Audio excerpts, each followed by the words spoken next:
আন্দোলন করতে হবে, সব মাঠে নামতে হবে, এই ভ্যাট ট্যাক্স সব প্রত্যাহার, নিত্য প্রয়োজনীয় জিনিসের দাম কমাতে হবে, প্রত্যেক মানুষের জীবনে নিরাপত্তা দিতে হবে, মামলা বন্ধ করতে হবে, মিথ্যা মামলা প্রত্যাহার করতে হবে, সব বন্দীদের মুক্তি দিতে হবে এবং ইউনুসকে পদত্যাগ করতে হবে, কারণ সে দেশ চালাতে ব্যর্থ।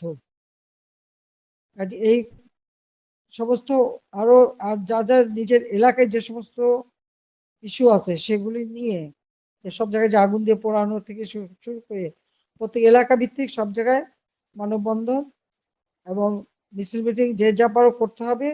আর যদি রাস্তা নামতে না দেয় তাহলে হরতাল ডেকে দেবা, যার যার এলাকায় যেখানে যেখানে সুবিধা হবে এই হরতাল ডিক্লারেশন দিয়ে দেবা, দরকার 18 তারিখে হরতাল দেবা। তো 18 তারিখে যাওয়ার কথা না? জি জি আপা, জি সেদিকে দিয়ে দিও, ঠিক আছে? এটা আমি বলে দিচ্ছি, আমাদের এর কাছে ওর কাছে ফোন করে তোমাদের জানতে হবে না, যেটা আমি বলছি সেটা মনোযোগ দিয়ে শুনবা এবং এইভাবে সবাইকে বলো।